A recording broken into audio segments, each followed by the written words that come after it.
We finally have what I would describe as the first piece of interesting transfer news regarding Manchester United this summer. I am, of course, referencing the reports that Jarrad Branthwaite has agreed personal terms with Manchester United. Ineos have obviously been doing their work behind the scenes. Whilst the whole manager situation was going on, they were clearly working on this deal as well. The question is, why is Jarrad Branthwaite the priority? Why is it him that we are focusing on so much? Well, let's find out.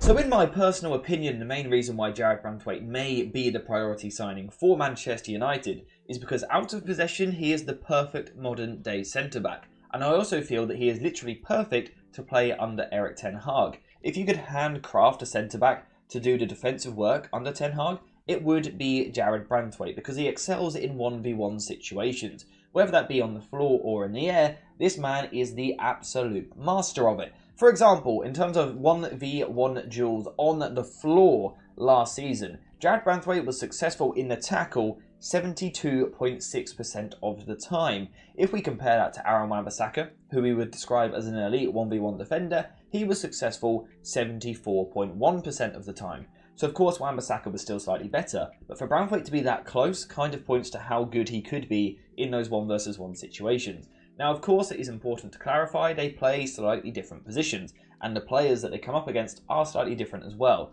but it still to me points to the fact that he's a brilliant 1v1 defender. He is also, though, very, very strong in the air as well, ranking in the 85th percentile for aerial duels last season. Again, that is incredibly good. And then also on top of that, Branthwaite is a very good box defender. In terms of crosses coming into the box, in the air or on the ground, he is very, very good at dealing with them, which makes him, in my opinion, all round the perfect Ten Hag defender. Why is that? Well, because Ten Hag's system puts a massive emphasis on 1v1 defending. He asks his players to go in 1v1 situations and win their duels.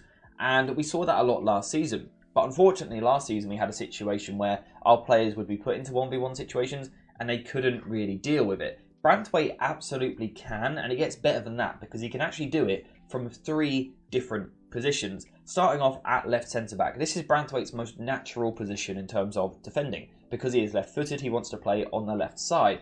How does he do in these situations? What is his approach when defending? To be honest, he's actually really well-rounded.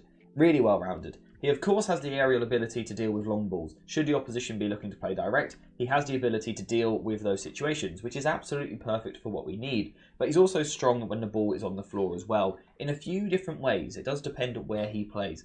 When he plays on the left-hand side of a 2-man centre-back partnership, what we will see is that he can be aggressive and on the front foot, especially should the player he is up against receive on the outside. So when they receive on the outside here, of course that is towards Branthwaite's left foot. This is where he likes to be nice and aggressive, use his body, and then wrap that long left leg around the opposition to win the ball back. And he's really good at being aggressive here. When the ball is on the other side, and perhaps a pass comes through here, he isn't quite as aggressive, but he still uses his body really well to put pressure on the opposition, but he's not actually going to go for the tackle as much. He's more just kind of putting them under pressure to try and disrupt their play. But in terms of being aggressive, he is very good on this side.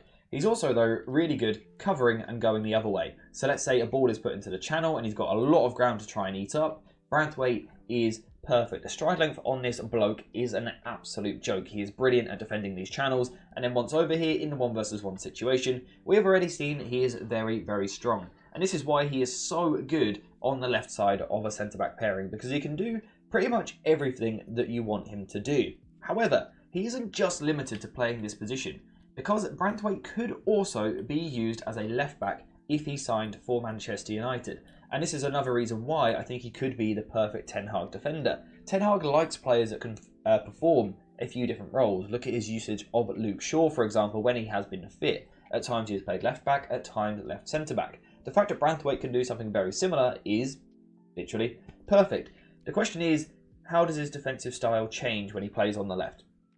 Well, first of all, aerially, you get a very similar player. Of course you do. He approaches these situations very similar, and particularly out wide, when you are facing a long ball, most of the time you are up against a winger, and typically wingers tend to be a little bit smaller, so Branthwaite, in terms of the aerial duels in these situations, better than most.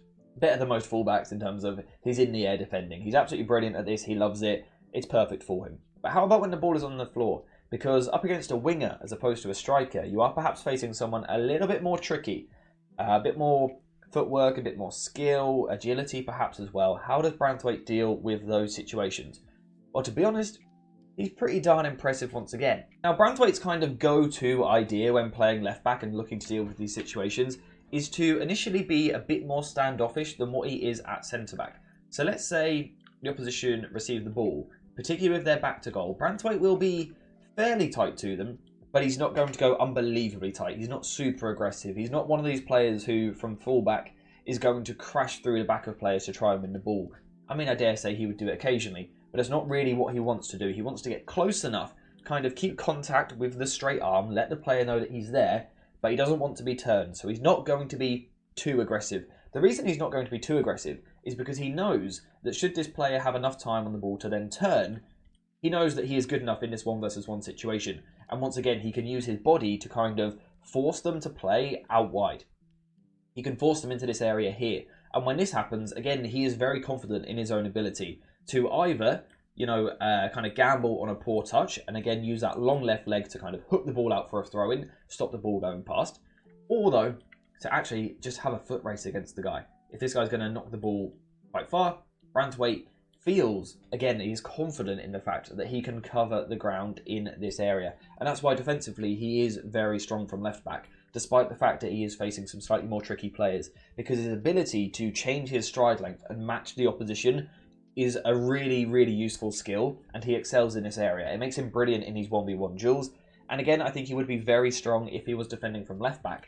And the other bonus as well is actually, when the ball is on the other side of the pitch, let's say a cross is coming into the box towards the far post, having someone as tall as Branthwaite dealing with the far post ball is again a lovely little bonus for Ten Hag to have. So he could certainly play that position as well. However, there is still one more position that he could play in this defence, and that is actually at right centre-back. So before we continue into the video, a quick shout out to today's video sponsor, JerseyFifa.com, the home of all of the greatest football kits. Whether that be the new latest releases or the old classic ones like this, Jersey FIFA has something for everyone, and now you can check it out yourself using the link in the description down below. And also make sure to use code JerseyFifa for 10% off when you order. Now, the idea of Branthwaite playing right centre-back under Ten Hag might seem a little bit odd, because Ten Hag has always put a huge emphasis on having a left footer on the left, a right footer on the right. Branthwaite left-footed on the right doesn't actually make that much sense. Now, I know some of his previous coaches have claimed he is actually right-footed. In my opinion, he's not. He looks very left-footed to me. He does prefer the left foot. However, that does not mean he is not capable of playing on the right. Because trust me, as a right-sided centre-back, he is very, very impressive. He played 10 games here for PSV when he was out on loan in the Eredivisie, and he performed really well in some of those games. I watched a few of them back last night, and I saw some interesting little habits which kind of show that, in my opinion, he is just as good at defending on the right-hand side as what he is on the left, but his style and his approach will be a little bit different. For a few, I guess, fairly obvious reasons, his habits change. So let's say he is defending the channel on the right-hand side. Now, when we were looking at him on the left, he was, of course, looking to show people, down the outside so he could have the foot race. When he plays on the right, he takes up a slightly different approach. When he approaches the duel from the right-hand side, he's going to be slightly more aggressive, but he's going to come from a wider starting position. So rather than being narrow and going out to them, he's going to start a little bit wider and get in the face here. Now, why would he do this from the right-hand side? Well, basically, if he is aggressive on the wing, from the wide position, it's going to kind of tempt the opposition, if you like, to move inside instead. Now, the reason that Branthwaite wants the opposition to do this is because, again, it gets the opposition coming towards his left foot. So again, this is where he is stronger in the tackle, and this is a habit which he does possess when defending on the right side, which for me is kind of clarifying the fact that he is definitely a left-footed player. Because when going for the challenge, if possible, he does like to get it on that side of his body, and that is what he would do from the right-hand side. He would look to kind of force the opposition to play inside, then put the tackle in. However, that's by no means a negative, it's just a defensive style. The important thing also, though, is that he can still go the other way. And this is where I would say his two-footedness comes in really handy. Because what we see is some people are two-footed in the sense that they can play with the ball with both feet. And of course, that's a positive thing to have. But sometimes what we see in those players is still off the ball, they clearly have an angle bias, a certain way that they want to play. Now, whilst Branthwaite probably does have a preference he is still very comfortable going the other way. His stance, whether being right foot in front or left foot in front, is pretty much exactly the same. He kind of approaches the situation, once actually stood up and the opposition are going wide, his ability to get himself in the right position is the same on both sides of the pitch.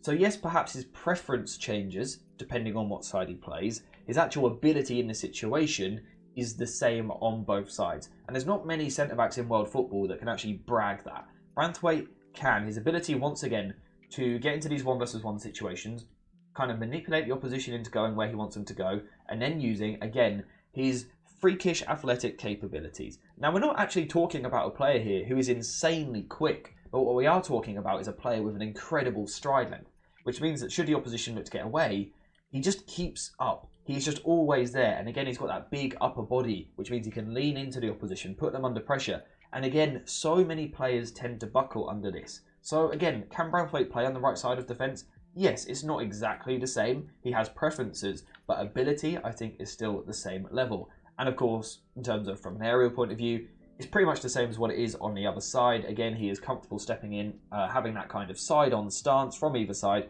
going up and winning the header. That doesn't really change playing on this side. So can Branthwaite play these 3 positions? Yes. He absolutely can. So obviously in terms of talking about Branthwaite from a defensive point of view, so far it's all been very positive. I believe he is equally as strong on the left and the right. Left back he's a little bit weaker, but that is to be expected. He can certainly still do a job there and is a quality defensive player. But how about weaknesses? Because he can't be perfect out with possession. He can't, right? One weakness, in my opinion, which he needs to work on is the quick footwork in central areas when 1 versus 1. If you put him out wide on the right-hand side and ask him to defend 1 versus 1, I think he's really good. If you put him on the left-hand side and ask him to defend 1 versus 1, I think he's really good. If you put him in the middle, perhaps as the last centre-back in a situation, perhaps your team's being caught out a little bit higher up the pitch, he ends up as the last defender, he's being dribbled at 1 versus 1, you know, those situations which Van Dijk is really good at dealing with. This is where Branthwaite struggles a little bit. I don't know if it's just because the pitch is obviously a bit bigger when you're in the middle. You know, when you're out wide, you can kind of use the sideline as a bit of a defender. When you're in the middle, you don't have that luxury.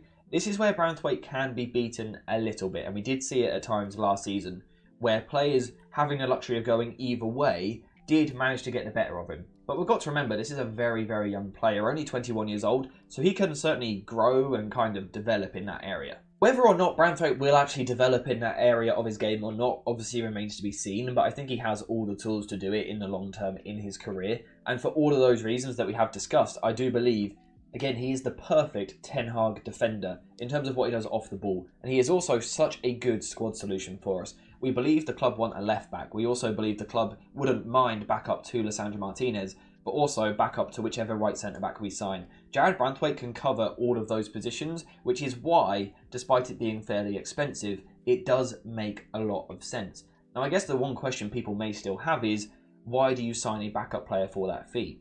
You know, if he's a backup to Lisandro Martinez, or a backup to the right centre-back, or a backup left-back, it does cost a lot of money. One thing to make clear is United are going to play a lot of games next season, in the Premier League, in the Cups, but also in the Europa League as well. United should have a lot of fixtures, which means Branthwaite will naturally get a lot of game time anyway. The other thing to point out also is the injury crisis that we had last season. There is nothing to say we won't face something similar this year, and again, in that case, Branthwaite would get a lot of football. In my opinion, he is capable of playing left-back next to Lisandro Martinez. I also believe he is capable of playing left centre-back as a replacement for Lisandro Martinez, but I do also believe that he can play right centre-back alongside Lisandro Martinez. So the signing makes a lot of sense. He's a homegrown player. It's kind of an opportunistic signing with the fact that Everton are in financial trouble. The question now is, can United get the price down? Because 70-80 million is way too much. It has to come down, especially with the wages being quite high. United do need to do some good negotiation there. But in terms of purely on the pitch, what we like to focus on here, I can see every reason why Branthwaite would be a good signing for Manchester United. Now, you might be wondering why I haven't covered the on-the-ball side of things, which I normally would.